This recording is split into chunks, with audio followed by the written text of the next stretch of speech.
My treasure, is that you?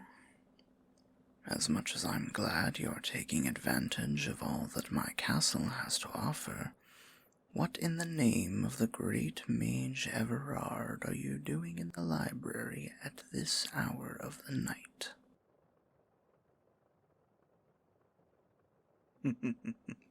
Well, I had assumed that much, given that large stack of books next to you.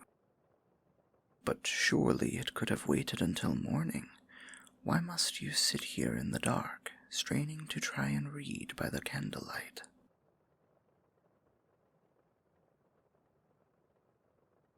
It's none of my business. Ha, now, that's where you're wrong. When it's my little treasure involved, of course it's my business. Are you all right, my dear? Is something troubling you? Why should I care? My dear, you wound me. Despite what you think of me, I don't wish to see you come to harm. My servants tell me you haven't opened your door to them in days. The trays of food they left for you have come back half-eaten, at best, and those shadows under your eyes as deep and dark as the midnight sky. Don't tell me you've been doing this every night.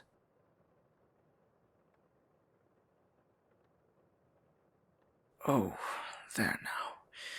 It's all right. Here, why don't you give me that candle? As much as I'm sure you'd like to see this place burn, those books have been my only companions for some time. Surely even you would agree they don't deserve that. Just let me... Good. Now then, my treasure, what's troubling you? What's causing those beautiful eyes to cloud with tears?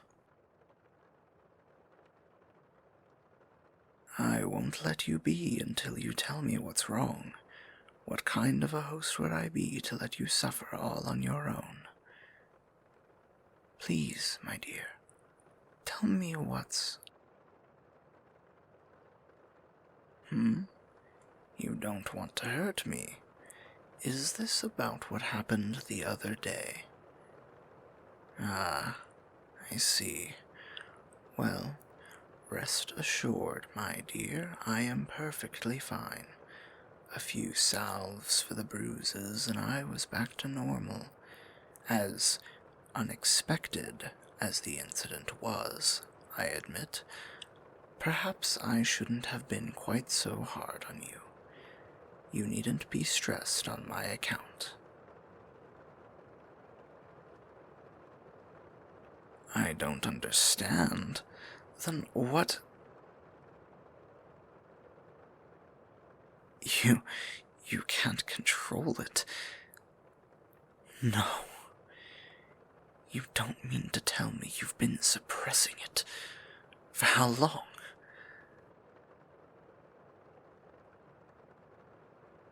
Your whole life? Gods, my dear, I'm so sorry. I can't imagine. Wait, your father, did he know? I see. I can hardly blame you for hiding it from him, and yet you still risked everything to get him a cure. That devil. He doesn't deserve you, my dear. He never did. What's that?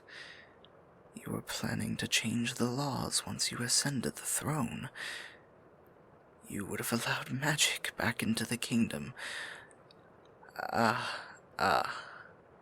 see. Well, that would be a very kind gesture, or it would have been, I suppose, now that you'll be spending your life here with me instead.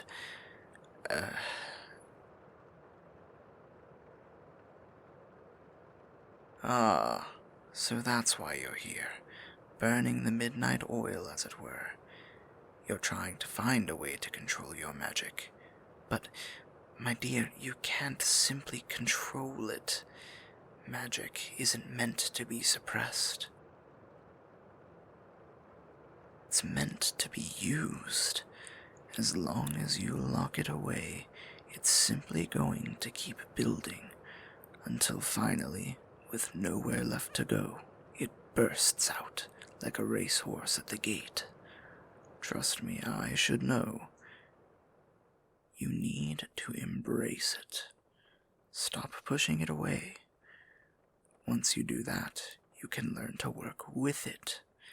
Contrary to what you've been led to believe, magic can become your partner, not your enemy.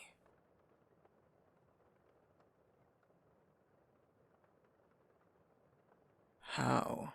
Well, it is a difficult thing to learn on your own, I'm afraid, even with access to all the greatest magical tomes in existence. However, if you wish, perhaps I could teach you. I don't mean to brag, but you are in the presence of one of the greatest magical prodigies in the kingdom. Though, I suppose there's not much competition for the title anymore, given how few of us are left. But, oh well. In any case, they don't call me the Sorcerer of Legend for nothing, so...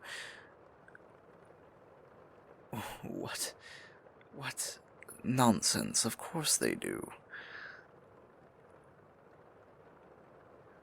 Really? Well, what then? If they don't call me that, then what do they call me?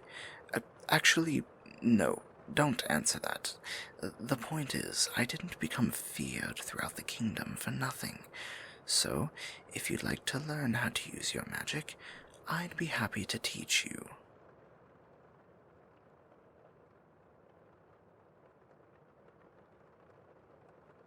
I understand why you'd be wary, but I swear on gods and fiends I wouldn't try and corrupt your mind or bend it to my will or whatever those ignorant people claim that I do.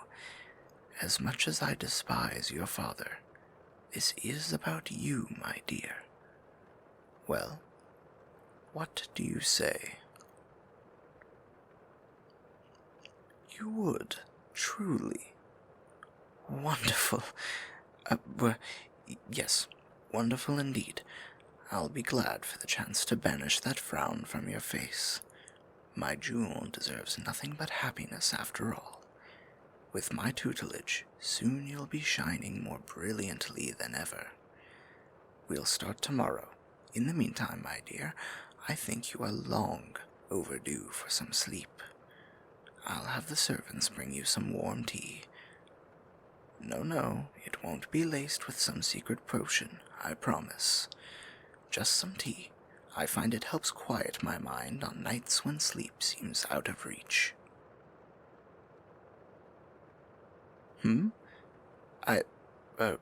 You're welcome. Anything for you, my dear. Well then, I suppose I shall retire too. Sweet dreams, my treasure. I look forward to our lessons.